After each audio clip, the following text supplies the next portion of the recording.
Uma boa noite a todos. Tudo bem com vocês? Hoje de manhã nós já estivemos juntos. Nós vimos aqui uma festa maravilhosa, né? Com é Denis ou Denilson? Denilson. Denilson, a Kelly, o menininho dela, Dona Esther, Bárbara.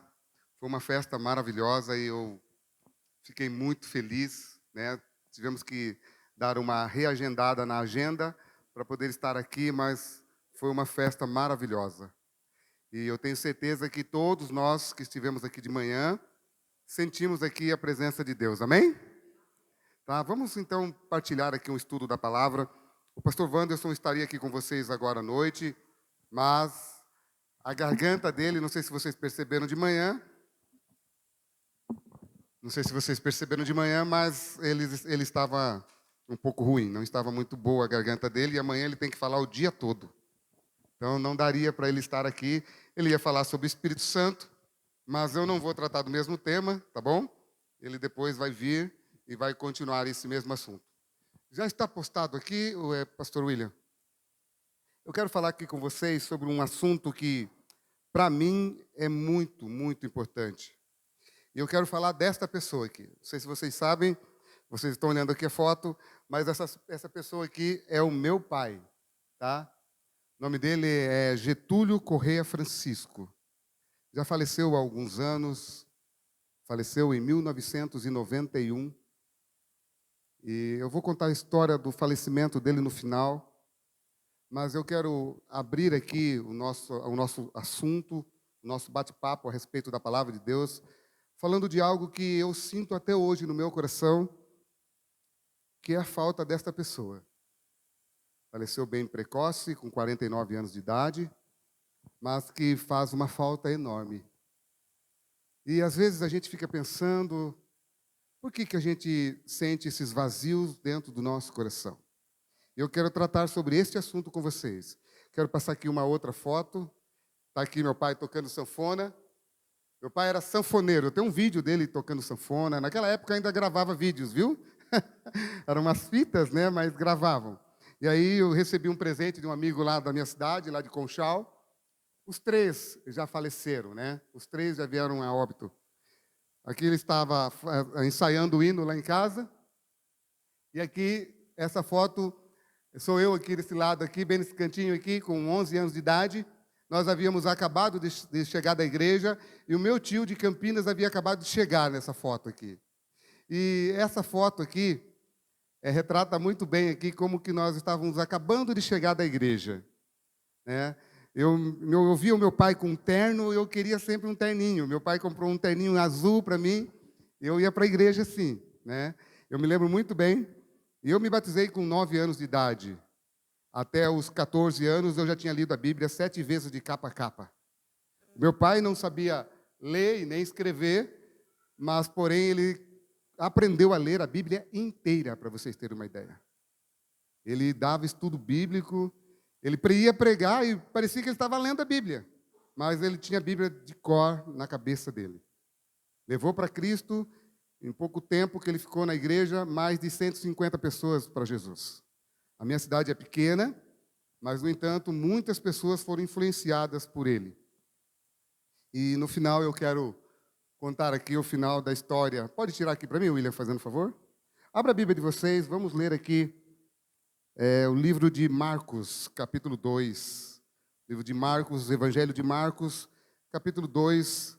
Nós vamos ler aqui alguma história muito importante do que Jesus vai falar aqui com os escribas e fariseus. Marcos, capítulo 2. Vamos ler aqui alguns versos a partir do verso 23. Marcos, capítulo 2, a partir do verso 23. Ele vai projetar aqui na tela. Isso, aqui.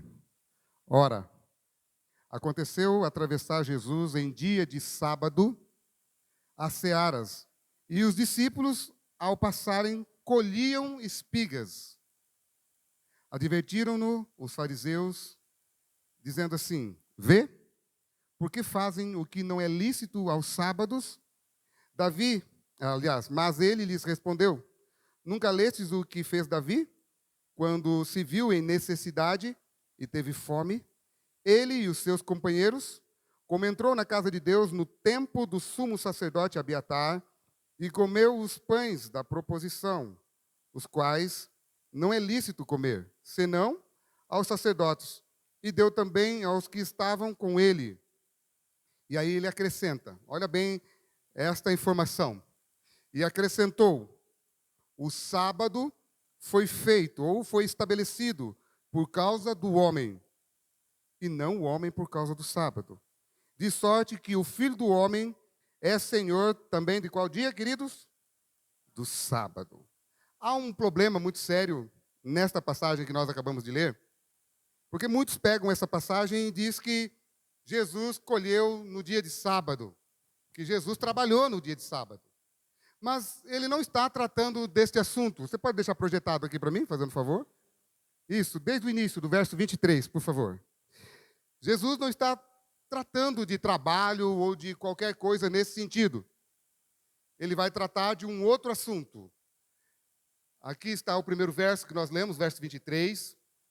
Observe que, pode voltar para mim, fazendo favor? Aconteceu atravessar Jesus em dia de sábado, as searas, e os discípulos, ao passarem, o que eles faziam? Colhiam. Por que eles estão colhendo espigas? Porque eles têm uma necessidade. Passa o próximo verso para mim, fazendo favor. Olha bem. Advertiram os fariseus, porque fazem o que não é lícito aos sábados. Próximo verso. Mas ele lhe respondeu: nunca lestes o que fez Davi quando se viu em necessidade. Ou seja, os discípulos têm uma necessidade, e aí ele vai dizer que Davi também tinha uma necessidade. Aí, nos últimos versos, pode passar para mim, fazendo favor?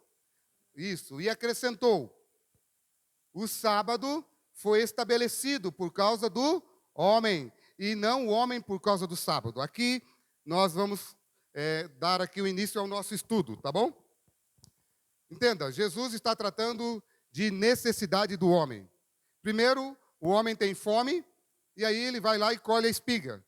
Lá em Deuteronômio, a gente sabe que eles não colhiam espigas. Era necessário que aquele que plantasse uma lavoura permitisse cair alguns mantimentos no chão para que os pobres pudessem comer. Isso está lá na Bíblia. Só que aqueles que iam catar ali aquelas espigas, eles catavam por causa de uma necessidade. Então, os discípulos eles não estão colhendo ali. Eles estão simplesmente indo e catando aquilo que deixaram para eles ali. Só que os fariseus, os escribas, andavam atrás de Jesus o tempo todo e questionando Jesus o tempo todo. Aí Jesus conta a história de Davi, o que fez Davi, por causa de uma necessidade, ele comeu o pão da proposição, que também não era lícito ele comer, porque ele não era sacerdote. Mas ele entra lá, por causa de uma necessidade, ele come o pão. Mas qual é a necessidade que Jesus está tratando? O que realmente o homem precisa? Aí ele diz, e acrescentou: o sábado foi estabelecido por causa do homem, e não o homem por causa do sábado. Bom, eu comecei falando para vocês do vazio que nós sentimos dentro do nosso coração. Entenda uma coisa, nós não fomos feitos para morrer. Entende bem o que eu estou dizendo para vocês? Deus não fez a obra-prima da criação, que é o ser humano, para se deteriorar numa terra. Deus nos criou para a vida eterna. Nós não fomos feitos para morrer. A morte, ela é uma intrusa na vida do ser humano. E quando nós perdemos alguém que está muito próximo a nós, a gente sofre muito. Muito, muito, muito. Na semana que nós estávamos fazendo evangelismo lá na Baixada, junto com o pastor Wanderson, lá em Bertioga, aconteceu uma cena muito triste e terrível. Estávamos na igreja no sábado de manhã, estávamos na plataforma ali, e estava chovendo, e eu percebia que tinha uma mulher lá na porta da igreja que andava para lá e para cá com um guarda-chuva. Aí o pastor Wanderson subiu para pregar, eu desci e fui ver o que estava acontecendo. E aquela senhora disse assim: olha, o meu marido discutiu comigo hoje de manhã, e ele disse para mim o seguinte, que ele ia matar a família toda. E depois ele ia se matar. Só que nós não voltamos para casa. E eu estou com medo de voltar para casa. Se eu voltar lá, vai que ele mata a gente. Mas eu estou achando que aquele maluco deve ter feito alguma coisa com a vida dele. Só que eu gostaria que alguém fosse lá e visse o que está acontecendo. Aí o irmão veio, falei, você conhece a casa? Ele falou, conheço. Então vai lá dar uma olhadinha para ver o que está acontecendo. Ele foi, não voltou. Nós terminamos o culto, estávamos indo para almoçar. Aí encontramos o irmão voltando. Falei, e aí, irmão, como é que está lá a situação? Está triste. Falei, triste por quê? Porque ele se enforcou. Ele tirou a própria vida. Falei, você está brincando? Falei, não estou brincando não. Está lá morto lá na casa dele. Aí o curioso aqui foi lá ver, né? Aí eu fui lá ver, uma cena terrível. Estava lá um homem da minha altura, enforcado num pau desse tamanho, não dava a altura dele. Uma corda que não dava a altura dele. Sabe, queridos, eu vi ali a cena daquele homem, depois fiquei pensando na cena dos filhos, todos pequenos. E aí a menininha falou assim para mim assim, olha tio, meu pai saiu para viajar. A mãe não contou para a menina que o pai havia falecido, que o pai tinha tirado a própria vida. Uma menina de 7 anos. Não dá para contar para uma criança de 7 anos que aconteceu uma tragédia assim. Só que tragédias na vida do ser humano acontecem quase o tempo todo. E nós precisamos entender que dentro de nós temos um vazio, que esse vazio só Deus pode preencher esse vazio que nós temos. Por isso tem um verso muito importante que eu quero partilhar com vocês, que está lá no livro de Eclesiastes, capítulo 3, no versículo 11. Você pode colocar aqui para mim? Eclesiastes 3, verso 11. É muito importante que a gente leia esse verso, tá? Eclesiastes 3, verso 11. Vou ler aqui na minha Bíblia para vocês. E presta bem atenção na fala de Salomão. Eclesiastes 3, verso 11. Pronto, está projetado aqui, mas eu quero ler para vocês aqui e vocês acompanham ali, tá bom? Diz assim o verso. Tudo fez Deus formoso no seu devido tempo. Também pôs a eternidade no coração do homem, sem que este possa descobrir as obras que Deus fez desde o princípio até quando, queridos? Até o fim. Tudo fez Deus formoso no seu devido tempo. Quando é que Deus fez tudo formoso? No princípio. Então Deus está querendo que eu e você eleve o pensamento para o princípio. Tudo fez Deus formoso no seu devido tempo. E a palavra tempo aí você vai entender que Deus, então, lá no livro de Gênesis, Deus começa a criar. Deus faz tudo no seu devido tempo e Ele coloca dentro do coração do homem a eternidade. Deixa eu falar uma coisa para vocês. A Bíblia vai dizer que a eternidade, ela é Deus. Somente Deus, Ele é eterno. Então, se Deus, Ele é eterno, o que Ele colocou dentro do nosso coração? Um espaço que só Ele pode preencher. Só Ele pode ocupar. Nenhum ser humano, nenhum outro ser humano, nada pode substituir aquele espaço que só Deus pode preencher.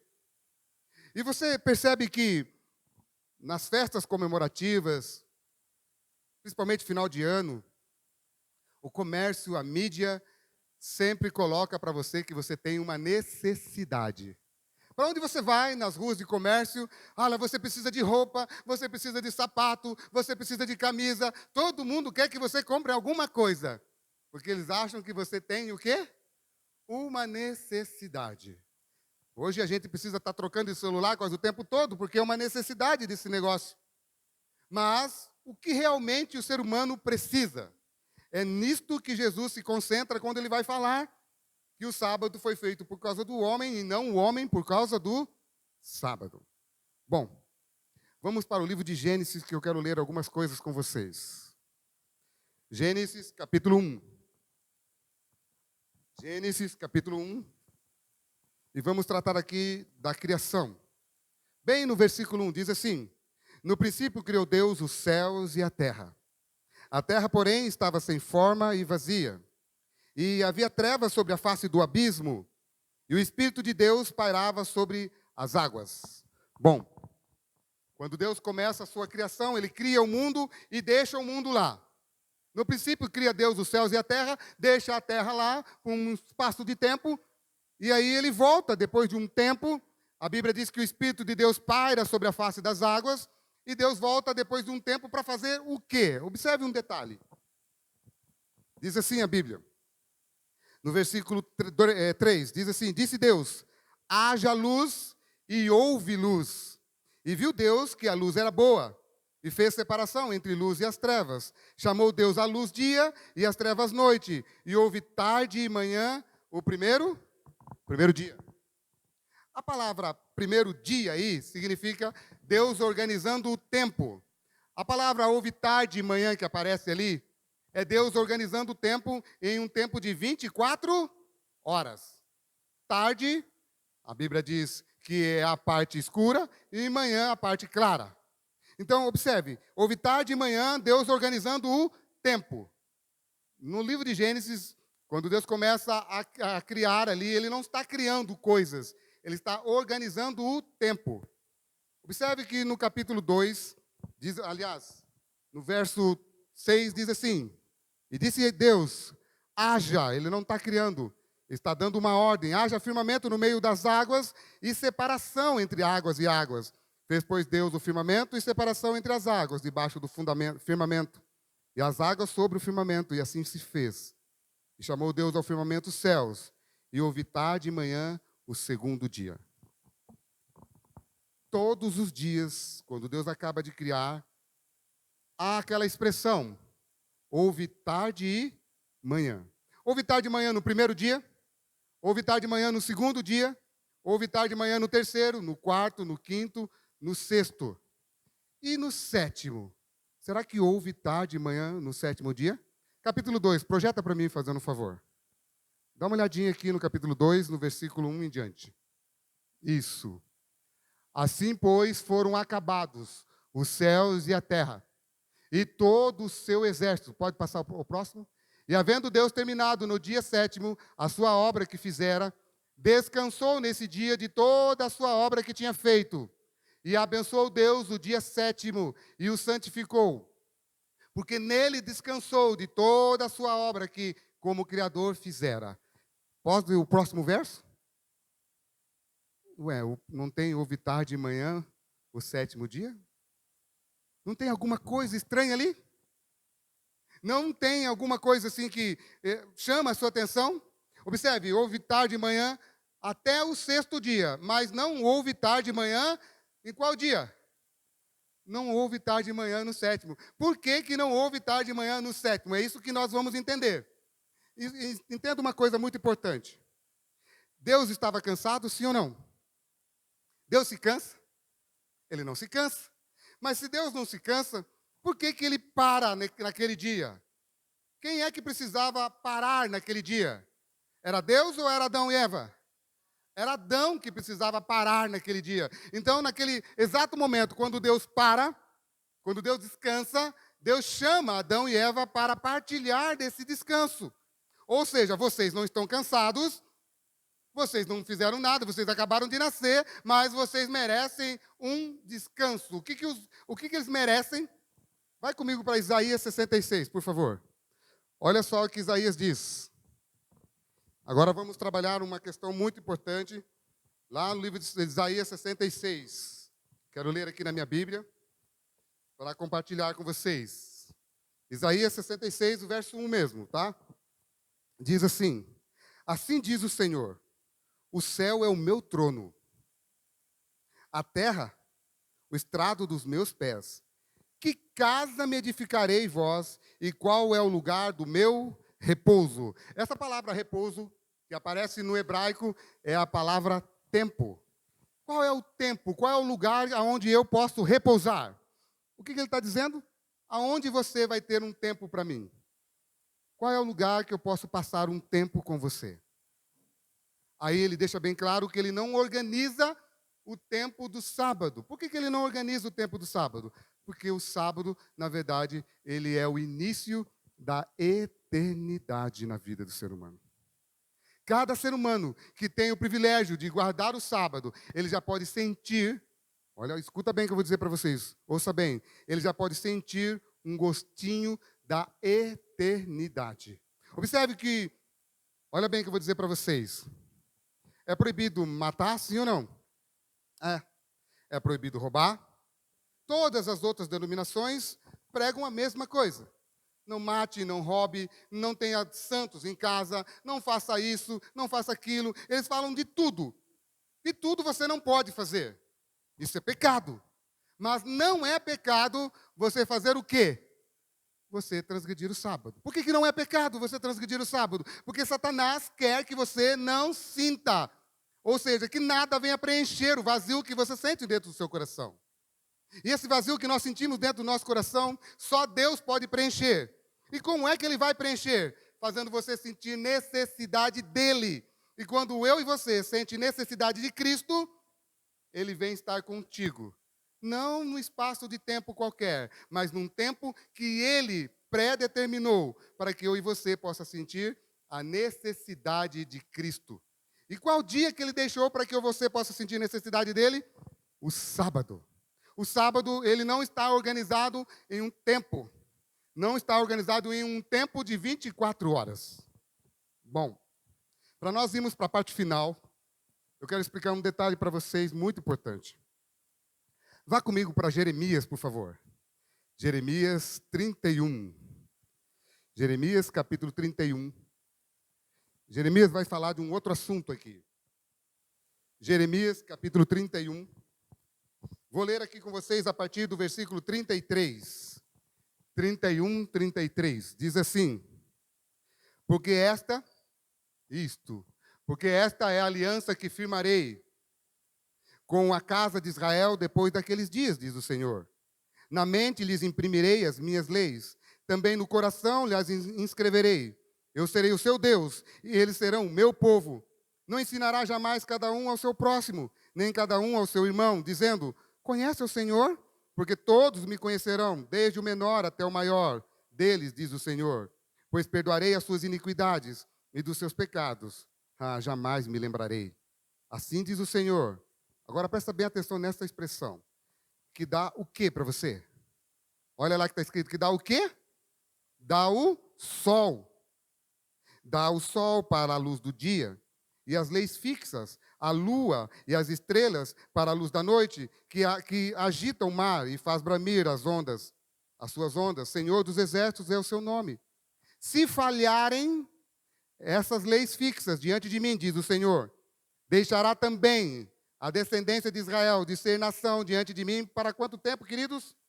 Para sempre. Se é algo para sempre, não é algo para agora. Então, o que Deus está querendo dizer para mim e para você? Filho, toda vez que você sai lá fora, que você olha e observa que tem lua no céu, que tem estrelas, que tem o sol, que tem todas essas coisas, eu ainda tenho com você um pacto, eu ainda tenho com você uma aliança, ou seja, ainda há um tempo de misericórdia. No livro de Lamentações, do capítulo 3, a Bíblia diz assim, que cada amanhecer, cada vez que você acorda, é Deus dando para mim e para você um tempo de misericórdia. Então, cada vez que nós amanhecemos e nós despertamos e saímos para fora e vemos o sol, Deus está dizendo para mim e para você, ainda há tempo para você. Ainda há tempo para que você possa tomar uma decisão. Ainda há tempo para você consertar a sua vida. Agora há um detalhe. Isso logo vai acabar. Quando que isso vai acabar? Malaquias, capítulo 4, por favor. Ele vai projetar ali. Não vou pegar aqui a Bíblia. Malaquias, capítulo 4. Pronto? Versículo 1. Malaquias 4, verso 1, por favor. Pois eis que vem o dia, e esse dia arde como fornalha. Todos soberbos e todos os que cometem perversidade serão como restolho. O dia que vem os abrasará, diz o Senhor dos Exércitos. De sorte que não lhes deixará nem raiz e nem ramos. O próximo, por favor. Mas para vós, outros, que temeis o meu nome, o que vai nascer ali, queridos? Vai nascer o sol do quê? O sol da justiça, trazendo salvação nas suas asas. Saireis e saltareis, como bezerros soltos da estrebaria. O que Malaquias está dizendo? Que o dia da volta de Jesus vai ser um dia tão intenso, tão intenso, tão intenso, que vai ser um dia que vai abrasar, vai queimar, vai destruir. Só que para aqueles que hoje aceitam o tempo da misericórdia que Deus nos concede, vai nascer um novo sol. E a Bíblia diz que é o sol da justiça. Entenda um detalhe agora. O que vai acontecer na volta de Jesus? 2 Pedro, capítulo 3, por favor. 2 Pedro, capítulo 3, verso 9.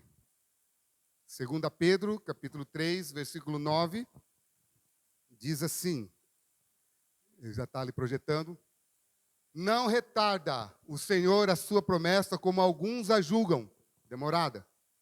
Pelo contrário, ele é longânimo para convosco, não querendo que nenhum pereça, senão que todos cheguem ao arrependimento. Próximo, por favor. Virá, entretanto, como um ladrão o dia do Senhor, no qual os céus passarão com um estrepitoso estrondo, e os elementos, a palavra elementos aqui é sol, lua e estrelas, se desfarão abrasados, também a terra e as obras que nela existem serão atingidas. Ou seja, a primeira coisa que Deus vai destruir quando ele aparecer nas nuvens dos céus serão os elementos, sol, lua, estrelas. Apocalipse capítulo 6, por favor. Apocalipse capítulo 6. Para nós encerrarmos, o último verso. Apocalipse, lá no capítulo 6, vamos ler a partir do versículo 13. Apocalipse 6, lá nos versos 13 em diante, por favor. Para nós encerrarmos, diz assim, verso 12, desculpa. Vi quando o Cordeiro abriu o sexto selo, e sobreveio grande terremoto.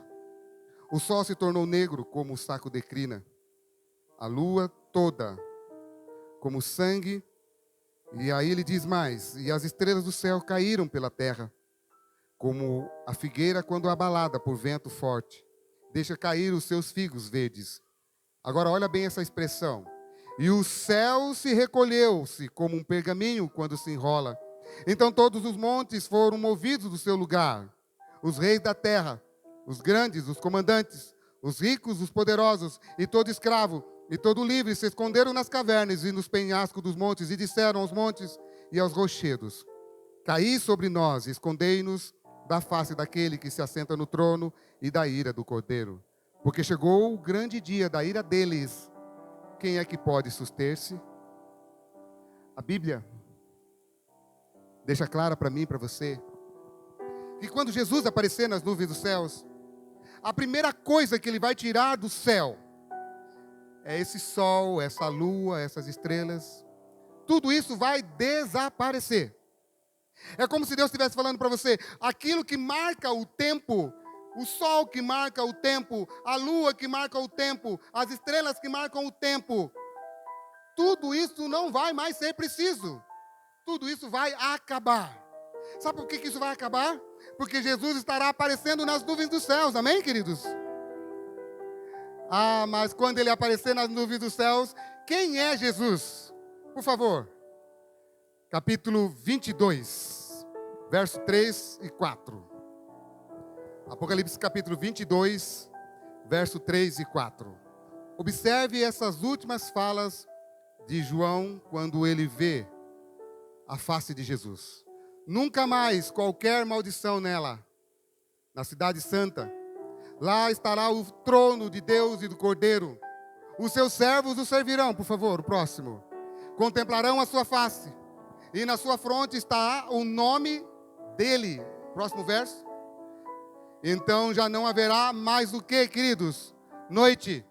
Nem precisam eles de luz de candeia, nem da luz do sol. Por quê? Porque o Senhor Deus brilhará sobre eles e reinarão pelos séculos dos... O que nós não vamos precisar mais lá na nova terra, queridos? Do sol. Sabe por que nós não vamos mais precisar daquele que marca o tempo? Porque estaremos para sempre ao lado daquele que hoje vai ocupar o seu coração. Amém, queridos? Então nós não vamos mais precisar do sol, da lua e das estrelas. Quando Jesus aparecer nas nuvens dos céus, vai nascer um novo dia. Escuta bem o que eu vou dizer para vocês. Vai nascer um novo dia no qual nunca mais terá fim. Amém? Ou seja, vai nascer um novo sábado. Um novo dia que nós estaremos com Cristo para sempre. Amém? E sabe aquele vazio que você sente no seu coração? Ele vai ocupar. Sabe por que ele vai ocupar? Para dizer para você que você será feliz para sempre. Amém? Agora eu quero terminar a história que eu comecei para vocês. No dia 29 de julho de 1991, foi o dia mais marcante da minha vida. Mas 4 dias antes, num sábado, foi o último dia. Você pode passar foto do meu pai para mim, fazendo favor? Foi o último dia, no sábado, que eu vi o meu pai pela última vez. Meu pai, eu encontrei com ele. Essa aqui foi a última foto dele. Eu encontrei com ele na esquina da minha casa, lá no interior. E quando eu encontrei com ele assim na esquina, eu estava afastado da igreja, já fazia um bom tempo que eu estava afastado da igreja. Me batizei quando eu era garoto. Aos 14, 15 anos de idade eu saí da igreja. E meu pai dizia sempre: você vai ser um grande pregador da palavra de Deus. E eu quero ver você sendo um pastor. Muitas vezes eu vi o meu pai de joelho orando a Deus para que eu voltasse para a igreja. Mas naquele sábado, encontrei com meu pai na esquina da minha casa, que eu estava indo para o supermercado. E aí ele me parou assim na esquina e falou assim para mim assim: filho, eu fiquei sabendo que você arrumou um emprego aí para trabalhar fora. Eu falei: sim, pai, arrumei. Mas eu não quero ir trabalhar fora, não. Como assim que você não quer? Você não tem profissão nenhuma, você tem que ir, ele falou para mim. Eu falei: pai, mas eu tenho que ficar fora de casa. E eu não quero ficar fora de casa, eu era casadinho de novo, né? Eu falei: eu não quero ficar fora de casa. Ele falou: vai, filho. Vai lá e você vai aprender uma nova profissão. Qual era o trabalho que eu ia fazer? Eu ia ser servente de pedreiro. E meu pai era pedreiro. Meu pai trabalhava na prefeitura da minha cidade. Eu falei: pai, o que o senhor acha? Ele falou: vai. Vai que você vai aprender uma profissão e quando você voltar, você vai voltar já sabendo pelo menos o básico para você ser um pedreiro. Mas ele olhou bem firme nos meus olhos e disse assim para mim: vai, mas saiba que quando você voltar, você não vai me ver mais. Eu falei: por que? O senhor vai viajar? O que está acontecendo? Ele falou: não, vai. Vai lá, vai trabalhar. Aí eu não dei muita bola para aquilo que ele falou. Saí, fui até o supermercado, comprei as coisas. No outro dia, no domingo, eu saí para viajar. Fui para São Carlos. Nós iríamos construir lá uma escola rural lá. Trabalhei na segunda, na terça, na quarta-feira, à noite. Eu senti um frio tão grande que eu nunca tinha sentido na minha vida. Meus pés estavam gelados. Eu olhava para os outros trabalhadores ali, todos trabalhando, e eu ali com frio, aliás, eles dormindo, e eu ali com frio à noite, e não conseguia dormir. Levantei de manhã, falei para eles: como é que vocês conseguiram dormir com tanto frio? Eles falaram: não senti frio nenhum. Aí a gente foi para o trabalho. Quando foi por volta das 10h30, chegou um carro lá. Aí o camarada chegou, desceu do carro e falou assim: quem é o Israel, Francisco? Eu falei: sou eu. Eu vim buscar você porque seu pai morreu. Eu falei: que história é essa, rapaz? Você não me conhece? Você não sabe nem quem eu sou? Como que você vem dizendo que o meu pai morreu? É, seu pai morreu. Eu vim buscar você porque você precisa ir embora. E esse senhor aqui, queridos, ele dava 2 de mim. Muito forte, mas muito forte mesmo. Eu sempre dizia: esse negão ainda vai me enterrar. Porque ele era muito forte. Mas quando ele disse para mim que meu pai tinha falecido, eu falei: esse cara está de brincadeira comigo. Veio buscar uma pessoa que ele nem conhece. Ele falou: pega as suas coisas que eu vou levar você para a rodoviária de São Carlos. Peguei as minhas coisas, coloquei no carro. Nem comeu, não comi. Me levou até a rodoviária de São Carlos. Fiquei esperando o ônibus ali. Peguei um ônibus, fui até a cidade de Araras. E de Araras eu fui para a minha cidade, que é Conchal. Muito descrente, sem acreditar naquilo. Cheguei na rua da minha casa, por volta das 3h20, 3h30 mais ou menos. Quando eu virei a rua da minha casa, estava cheio de carro. Muitos carros. Aí a perna começou a amolecer. Eu falei: não é possível, alguma coisa deve ter acontecido mesmo, mas não é meu pai não. Fui chegando, e aí encontrei com meu tio no portão. Falei: tio, o que está acontecendo aqui? Que vocês estão fazendo o quê aqui em casa? Falei: teu pai está lá, olha, no meio da sala. Teu pai faleceu essa noite. Falei: mas como que ele faleceu? Ele caiu de algum carro atropelou ele. Falei: não. vai lá ver teu pai. Eu entrei, fui lá no caixão, observei meu pai lá, descrente. Aí a minha mãe estava desesperada, mas com muito desespero. Por que você demorou tanto? Ela dizia. Dei um abraço nela. Fui até em casa, guardei as minhas coisas, porque todos os filhos moravam ali no fundo. Voltei, fechamos o caixão e levamos ele para a igreja. Lá nós louvamos alguns hinos. Aí acabamos de louvar, o pastor fez ali uma prece. E nós subimos para o cemitério. Quando nós chegamos no cemitério, colocamos meu pai ali naquela tumba. E aí o garoto, o rapaz que estava colocando os tijolos ali na porta da sepultura do meu pai, ele não parava de chorar. Mas ele chorava muito. Aí eu fiquei ali, eu e a minha esposa, mais os meus irmãos, ficamos ali até ele colocar o último tijolo. Aí ele levantou e falou: Zezinho, por que você está chorando tanto assim? Ele falou: porque ontem, Israel, o teu pai estava fazendo essa sepultura aqui. Porque meu pai trabalhava para a prefeitura e estava construindo uma tumba ali, para a prefeitura vender. Ele falou: ontem o teu pai estava fazendo essa sepultura. E sabe que o mais interessante? Ele me chamou aqui e falou: Zezinho, amanhã às 4h você vai me colocar aqui, nesse lugar aqui. Ele falou: como assim, seu Getúlio? Um anjo sentou aqui na cabeceira da minha sepultura e falou que essa sepultura aqui vai ser minha. A prefeitura vai dar de presente essa sepultura para mim. E às 4h você vai me colocar aqui. O Zezinho não acreditou, riu da cara dele. À noite, queridos, quando ele chegou, chamou minha mãe, foi dar estudo bíblico, chamou minha mãe, falou: olha, esta noite, eu vou morrer esta noite. Mas volta para a igreja, leva os meninos para a igreja. Sabe por quê? Porque esse mais novo aqui, ele vai dar muito trabalho para você. Vai se envolver com drogas. Volta para a igreja, leva ele para a igreja. Minha mãe também não ligou, mas a minha mãe disse que ele assentou na beira da cama e começou a chorar muito, queridos, mas muito. Saiu, foi na casa dos meus irmãos, até na minha casa, se despediu de todo mundo. E quando foi 1h45, a minha mãe acordou com ele falecendo. Deu um infarto fulminante no meu pai, que o médico disse que abriu o coração dele no meio. Agora fala para mim, queridos, como que ele adivinhou a hora que ele ia ser enterrado? O enterro dele era para ser às 3. Não foi às 3, porque eu cheguei atrasado, queridos. O enterro dele foi às 4, porque eu cheguei atrasado lá. Mas, queridos, vai chegar o dia que a sepultura dele vai se abrir. E esse vazio que hoje eu sinto, que eu não vejo ele na igreja mais, esse vazio vai ser tampado. Porque eu quero dar um forte abraço no meu pai e dizer para ele: pai, até a profecia que um dia eu seria pastor aconteceu.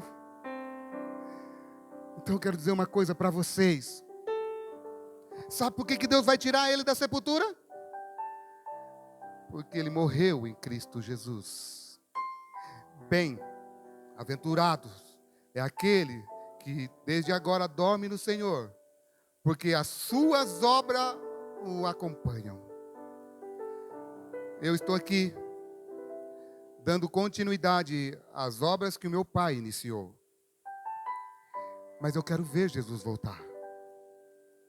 Mas eu não quero só abraçar o meu pai. Eu quero abraçar todos vocês. Porque vocês hoje fazem parte da minha família. Por isso eu não posso sair daqui hoje sem dizer para você: entrega o teu caminho ao Senhor. Confia nele. E o mais ele vai fazer, querido. Sabe o que é esse mais? Vai devolver aquele ente querido que você tanto ama. Ele vai devolver aquele que um dia partiu e hoje faz falta dentro do seu coração. Por isso, nós vamos ter agora um louvor final. Eu quero que você reflita que o maior vazio que nós temos no coração é a falta de algo que só Deus pode preencher. E Ele vai preencher. E quando isso acontecer, Nunca mais lágrimas, nunca mais dor, nunca mais separação, porque viveremos para sempre a eternidade. Amém, queridos?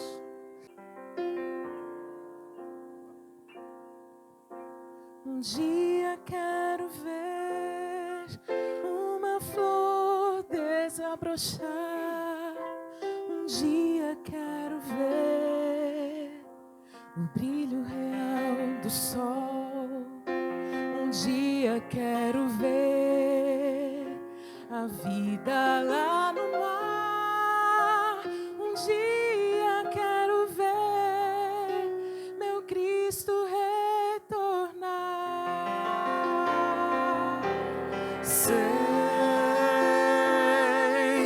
que eu verei a nova terra e o rio de cristal. Sei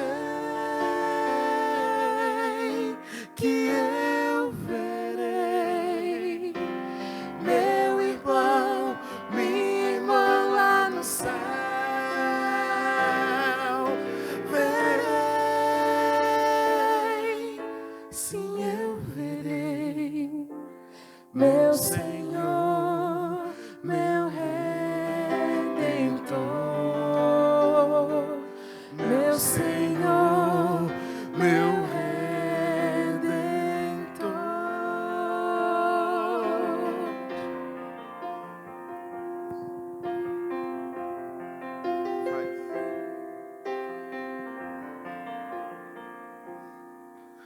Um dia quero ver meu Cristo Jesus. Um dia quero ver as marcas nas suas mãos. Um dia estarei, cantarei um louvor ao meu Senhor. Um dia quero ver meu Cristo retornar. Sei que eu verei a nova terra e o rio de cristal. Sei que eu verei meu irmão, minha irmã lá no céu. Verei, sim, eu verei meu Senhor, meu Redentor, meu Senhor, meu Redentor.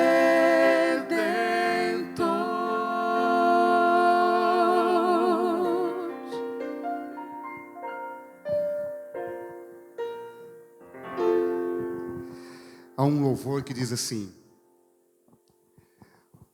quando chegarmos no céu, vamos ver papai, mamãe, os amigos que perdemos. Mas primeiro quero ver o meu Salvador.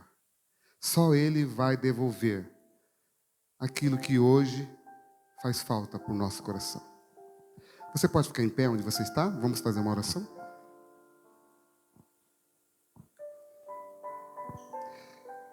Senhor Deus, nós louvamos o Teu nome, porque somente Tu, ó Deus, é digno de toda a honra e de toda a glória. Hoje, Senhor Deus, o mundo castiga cada filho Teu que aqui vive. Perdemos coisas, sentimos falta, Senhor Deus, de pessoas maravilhosas que perdemos. Mas, Pai querido, Pai de amor, muito obrigado, porque no nosso coração, hoje arde a esperança de ver Jesus voltando nas nuvens dos céus. Que esse local, onde o Senhor nos deu para adorarmos o Teu santo nome, possa sempre ser pregado aqui, Senhor Deus, que nós queremos ver Jesus voltar. Abençoe todos esses amigos, esses irmãos queridos, que nós hoje possamos estar com o coração ardendo de desejo de vê-lo voltando nas nuvens dos céus. Leva-nos em paz, Senhor Deus, em nome de Jesus. Amém.